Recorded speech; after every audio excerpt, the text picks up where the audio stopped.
inaugural mooy mbirum François Mancabou nan nga ko jàngatee boole ko version yi ci am yëpp on a entendu son épouse li mu wax ne moom jàpp nañ dañoo torturer borom këram ba li ci am ci le procureur de la République thèse bi nga xam te ni moom la avancé loolu yëpp boo ko boolee yow ban analyse nga ci def. waaw tout d'abord balaa ma joxe suma jàngat ci li nga ma laaj damay incliné wu devant la mémoire ki faatu ñaanal ko yàlla xaare ko arjana ñaan yàlla également yàlla teg loxo ci njaboot gi mu fi bàyyi bu loolu weesee situation bi ñuy dund fan yi ou depuis quelques heures dama koy jàngatee ci peut-être ñaari poñ. La première chose, c'est sur le plan factuel. Est-ce qu'on a exercé des violences ci moom? Est-ce qu'on a exercé de la torture ci moom? En l'état actuel, man, en tant qu'avocat, en tant que citoyen, awma ci lu ma leer. Il y a plusieurs versions. Son avocat ou les avocats de la famille disent qu'il a été torturé. D'autres disent, le procureur, qu'il s'est cogné. Donc, pour le moment, c'est deux thèses contradictoires qui s'oppose mais am na constante bu am mooy am na ku yoon di topp téye ko ci loxoom mu nekk ci responsabilité am mu gaañu wa foofu gaañu bu métti bu ñu yóbbu ko réanimation loolu constante la et kenn mënul génne responsabilité police ci loolu parce que ci seen locaux la nekk donc loolu c'est des faits kenn mënu ko nattable. La deuxième chose mooy procureur de la République ci sorteem bi. Il est vrai qu'aujourd'hui, l'état de droit, nous sommes dans une société de communication. Dañu toll jamono joo xam ne forcément procureur day communiquer. Dans toutes les grandes démocraties au monde, le procureur de la République qui est chargé de défendre les intérêts de la société bu amee benn dossier buy intéressé askan wi te dossier bi dafa intéressé askan wi parce que circonstances yi décès bi amee dafa ëlëm askan wi kon jaadu na sur le principe que procureur génn leeral askan wi. Maintenant, ce qu'il faut constater mooy sortie bi au lieu mu leeral askan wi dafa indi jeexi jaaxa c'est ça le problème et souvent dañ koy constater au niveau du parquet au Sénégal il est rare de voir le parquet def une communication pertinente et utile toujours c'est contre-productif. Mais est-ce que nekkul le fait que aussi le procureur day bañ a violer le secret de l'instruction bañ a xuus ba sax yenn saay yenn secret yoo xam ne enquête bi moom moo ko war a wone est-ce que nekkul loolu mooy tënk procureur ba du mën a dugg ba si biir si yenn détails ba day junj rek. Le débat du foofu man xaaruma ci procureur xam naa ne du cëram pour mu violer le secret de l'enquête procureur amul sañ-sañam man awma sañ-sañam benn citoyen en principe amul sañ-sañam donte dans les faits nit ñaa ngi koy def donc man xaaruma loolu ci procureur. Lorsque le procureur de la République communique, quand vous regardez dans tous les grands dossiers, dans les grands pays démocratiques, les grands pays d'état de droit, procureur du dugg au fond des choses dafay joxe quelques éléments factuels ay constantes ne enquête bi dañ koy wéyal donc amul fenn foo xam ne procureur de la République dafay révéler tout le dossier mais je dis encore une fois même si procureur am na sañ-sañu wax te dañ koy xaar mu wax parce que askan wi yëpp dañu bëgg am leen leer mais en l'espèce procureur indiwul leeral dafa jaxase boppu Sénégalais dafa am jeexi jaaxa. Pourquoi il a évoqué quelques éléments factuels am na ou amul xamuñu il utilise le conditionnel donc moom ci boppam dese na koo leer parce que luñ ko wax la mais c'est surtout lorsqu'il dit que ki faatu dafa koñe boppam ci grille c'est ça le problème c'est tout ce qui fausse sa communication xam nga procureur de la République bu génnoon ne citoyen bi faatu François Mancabou ci loxo police la faatoo en l'état actuel du dossier mënuñ ci sori lii lañ ci jot a xam par rapport li taxoon ñu arrêté ko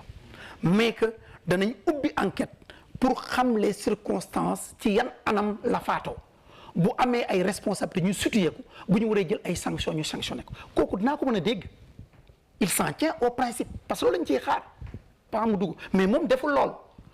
d'ores et déjà dafa jël position parce que bu ne dafa mbëkk gris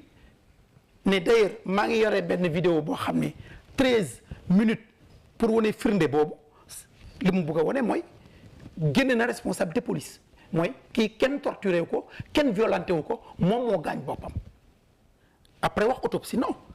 déjà c'est biaisé su ne da nga bëgg ñu xam ci yan anam la faatoo dang naan dañ dénk dossier bi ñu def autopsie pour xam d'abord lan la ko rey